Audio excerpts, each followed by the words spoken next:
네, 오늘 4월의 첫 주일 아침 바람잘 날 없는 하루하루를 살아가면서도 우리 안에 살아계신 산 소망 되시는 주님을 의지하면서 오늘 예배 자리에 함께 하시는 우리 사랑하는 그린빌 가족들에게 때마다 또 필요한 은혜를 허락하시고 무너질 때마다 다시 일으켜 세워 주시는 하나님의 세심하고 자비로운 사랑이 언제나 함께 하시기를 간절히 기원합니다.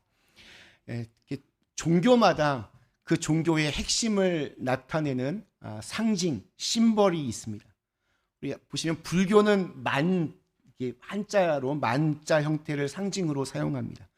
이 형태는 원래 산스크리트어에서 나왔고 나중에 한자에 이렇게 유입되었다고 합니다.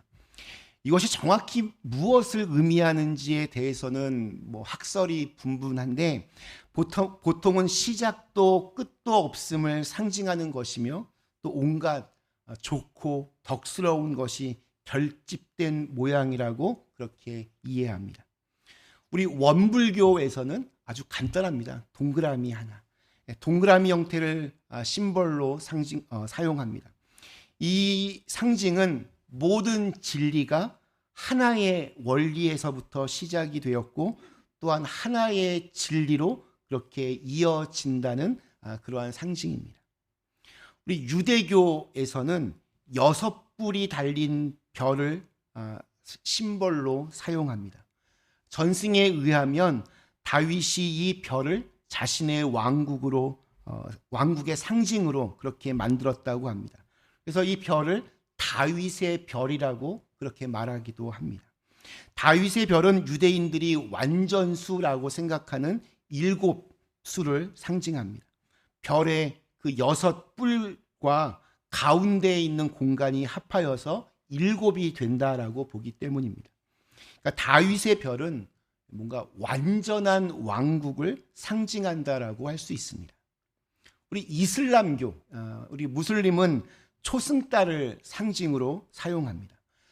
이것은 이슬람교의 창시자 모하메드가 알라 신으로부터 계시를 받을 때가 바로 초승달과 샛별이 떠 있던 밤이라는 그러한 전승에서 시작되었다고 합니다. 초승달은 캄캄한 밤이 지나고 달이 점점 커지는 시기에 처음 그때 뜨는 달이기 때문에 진리의 시작을 의미하기도 합니다.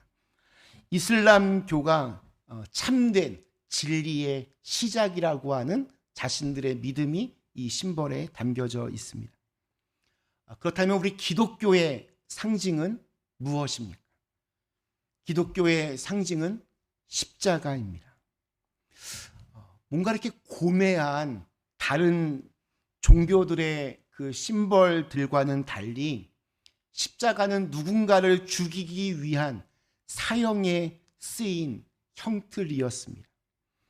당시에 정치적으로 사회적으로 중대한 범죄를 저지른 사람을 처형할 때 쓴 사형 도구였습니다. 이렇게 생각해 볼 수 있습니다. 만약에 예수님께서 십자가에서 죽으신 것이 아니라 돌에 맞아 죽으셨다면 아마 저기 위에는 십자가가 아니라 큰 돌멩이 하나가 이렇게 박혀 있을 겁니다. 만약에 예수님께서 교수형을 당하셨다면 저곳에 올가미 이렇게 밧줄이 달려 있을 것입니다. 참수형을 당하셨다면 시퍼런 단두대 작두가 저곳에 달려 있을 겁니다. 만약 요즘과 같은 시대여서 예수님께서 전기의자에서 죽으셨다면 저기에 전기의자가 달렸을 것이고 약물 투여로 죽으셨다면 주사기가 저곳에 매달려 있을 것입니다. 상상해 보면 참 끔찍합니다. 십자가는 그만큼 끔찍한 겁니다. 인간이 당하는 최고의 고통을 집약해서 죽이는 잔인한 사형 도구였습니다. 그래서 당시의 사람들은 십자가를 쳐다보기도 싫어했습니다. 십자가형을 당한 사람이 있는 집안은 그 동네에서 쫓겨나기도 했습니다. 저주받은 집안으로 낙인이 찍혀서 다른 사람들과 제대로 어울려 살 수가 없었습니다.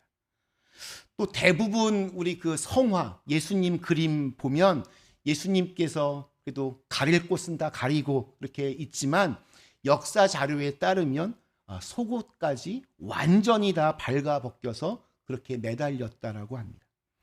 그러니까 십자가라고 하는 것은 고통과 수치와 모욕의 극치라고 말할 수 있습니다. 오죽하면 예수님이 체포되시기 직전에 하신 기도가 무엇입니까? 하실 수만 있으면 이 잔을 내게서 지나가게 해 주십시오. 예수님이 오죽하면 이런 기도를 드렸습니다. 십자가는 잔인한 사형틀입니다. 요즘처럼 이렇게 예쁘게 장식이 되어서 이렇게 목에 걸기도 다녀도 아무렇지도 않은 그런 십자가가 아니었습니다. 십자가는 죽음입니다. 죽음과 떼놓고 말할 수가 없습니다. 우리 눈에 보이는 저 십자가는 저와 여러분의 죽음을 의미합니다. 나는 죽었다라는 것을 상징합니다. 아직도 내 자신이 십자가에 죽지 않았다면 나는 예수 그리스도와 아무 상관이 없는 껍데기뿐인 그리스도인이 될 수밖에 없습니다. 무늬만 크리스찬입니다. 내 욕심이, 내 자아가, 내 교만이 십자가 앞에 완전히 죽어야 합니다. 그래야 완전한, 온전한 생명을 얻을 수 있습니다. 우리 십자가는 이렇게 보면 가로와 세로 두 개의 막대기로 이루어져 있습니다. 사람들은 하늘과 땅을 잇는 이 세로대에서 하나님과 인간의 관계를, 또 이렇게 너무 짧지만 옆으로 되어 있는 이 가로대에서 이웃과의 관계로 그렇게 이해를 했습니다. 십자가는 이 두 가지가, 가로와 세로가 서로 교차할 때 비로소 완성된다는 우리 기독교의 진리를 상징한다 할 수 있습니다. 두 개의 나무 중에서 하나가 없으면 십자가가 만들어질 수 없듯이 두 가지의 관계 중 하나가 없으면 기독교 신앙도 온전해질 수 없습니다. 또한 십자가를 세우려면 이 세로를 먼저 세워야 될까요? 가로를 먼저 세워야 될까요? 일단 세로가 딱 박혀야 그 다음에 가로를 할 수 있습니다. 그러니까 우리의 신앙에 있어서도 하나님과 나와의 이 수직적인 관계가 먼저 우선입니다. 오늘 읽은 말씀은 기독교 우리 신앙이 왜 십자가 형태인지를 잘 보여주고 있습니다. 오늘 말씀 분명하게 말합니다. 우리가 사랑함은 그가 먼저 우리를 사랑하셨습니다. 하나님께서 먼저 우리 인간을, 보다 정확하게 나를 사랑하셨습니다. 내가 아직 죄인 되어 있을 때 나를 사랑하셔서 예수 그리스도께서 십자가에 달려 돌아가셨습니다. 십자가에서의 그 사랑이 무엇인지 알게 되고 그 사랑을 내 삶 속에서 경험할 때 우리는 하나님을 비로소 사랑할 수 있게 됩니다. 하나님의 이 내리 사랑에 대해서 우리의 이 오르 사랑으로 응답하는 겁니다. 그렇게 위아래로 사랑이 오고 갑니다. 이것이 하나님과의 교제입니다. 그렇게 하여 십자가에 이 세로대가 세워집니다.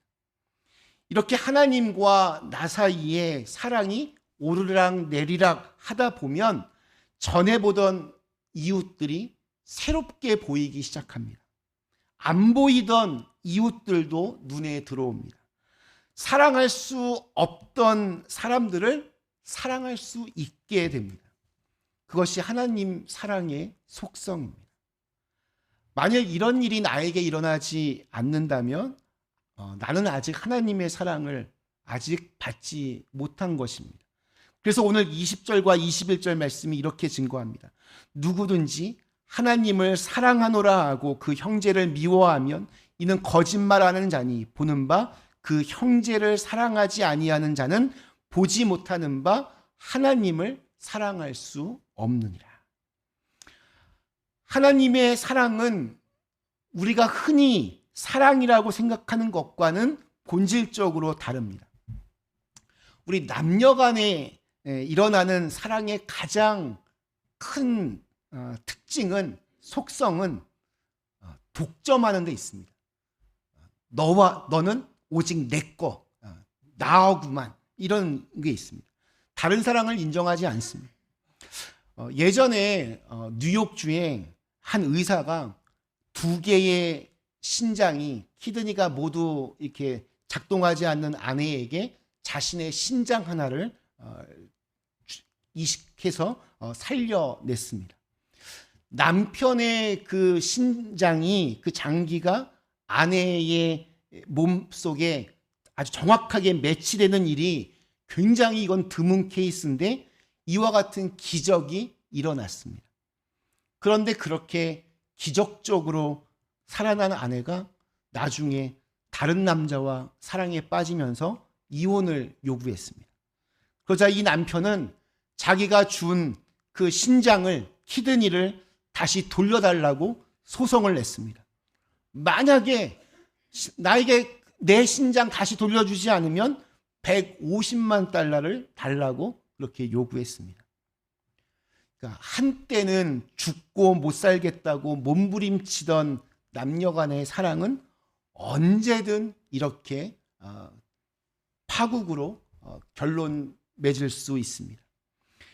가장 수준이 높다고 하는 부모와 자식 사이의 사랑도 때로는 이기적으로 표현됩니다.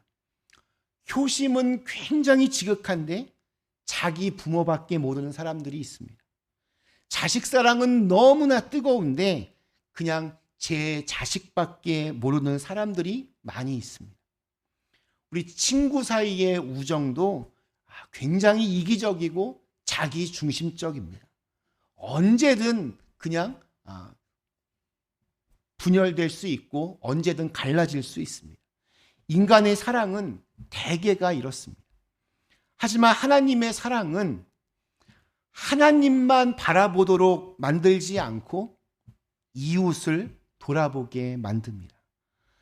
하나님을 진실하게 만나게 되면 하나님 앞에 내가 얼마나 보잘것없는 존재인지를 깨닫게 되고, 그 보잘것없는 나 같은 존재를 하나님이 얼마나 귀하게 여기시는지를 깨닫게 됩니다.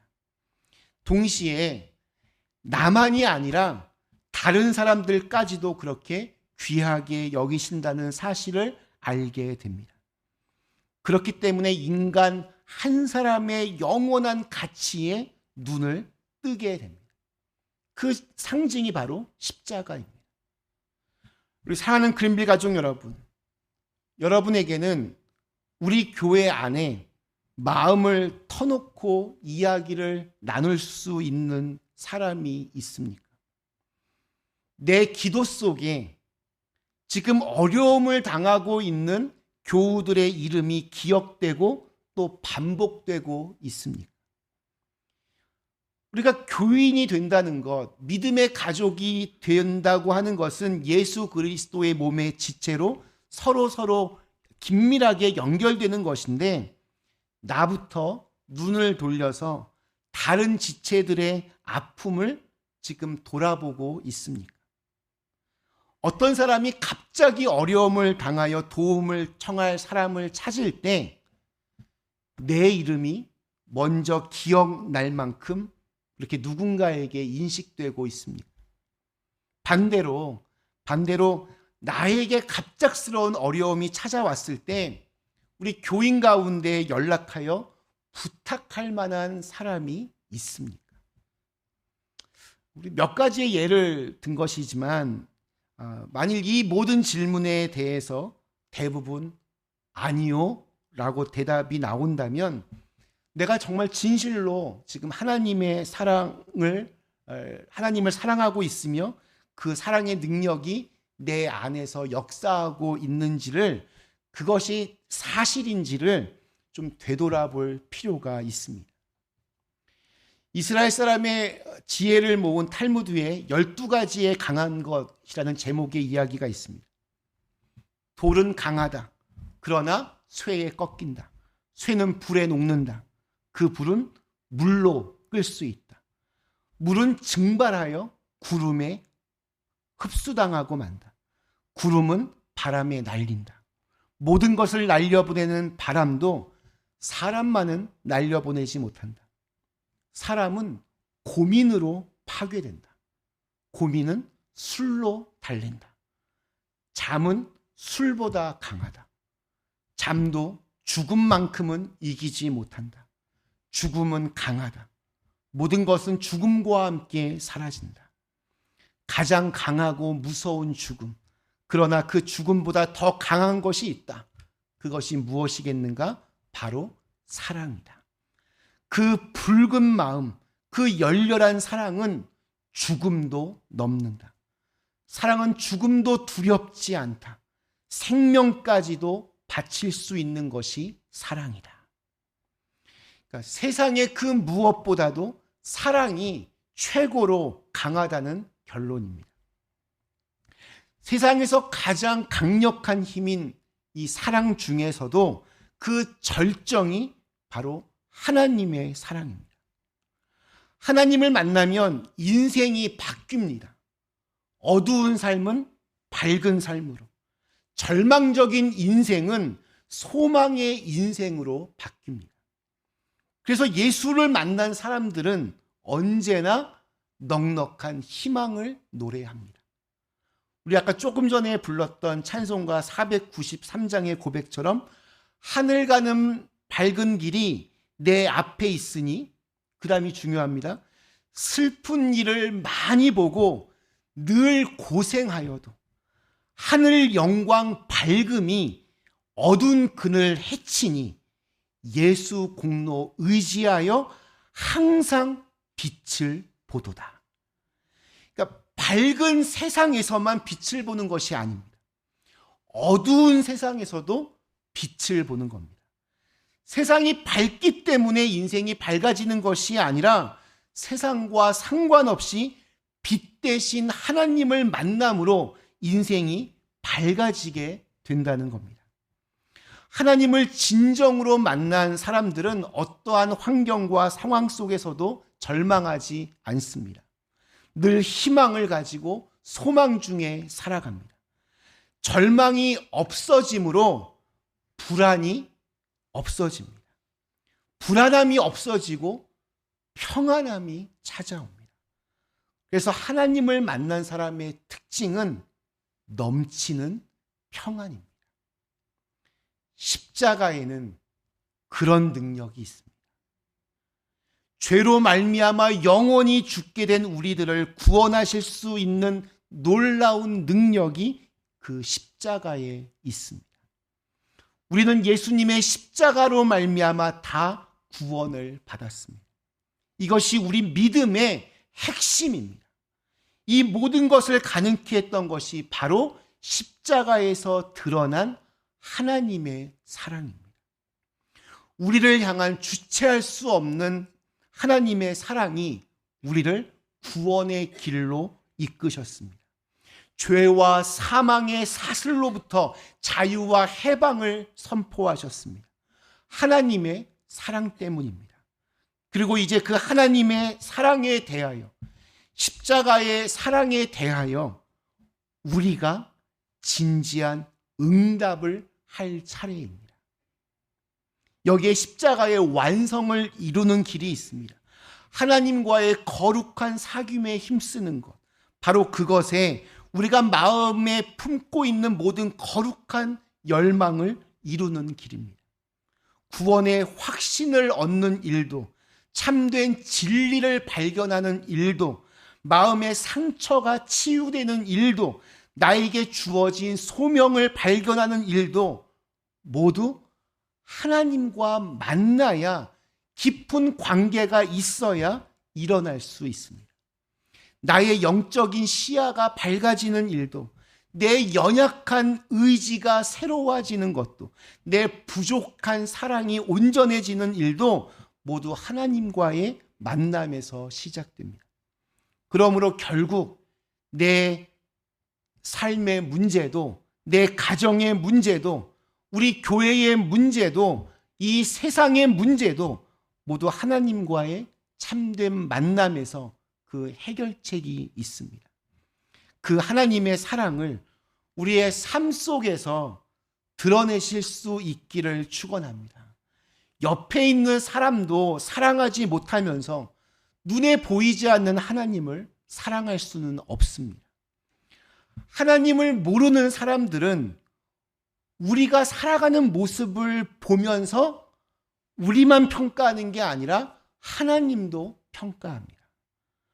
우리가 세상 사람들과 비슷한 수준으로 누군가를 사랑한다고 하면 그들은 하나님의 사랑을 그 정도의 수준으로만 이해하게 됩니다.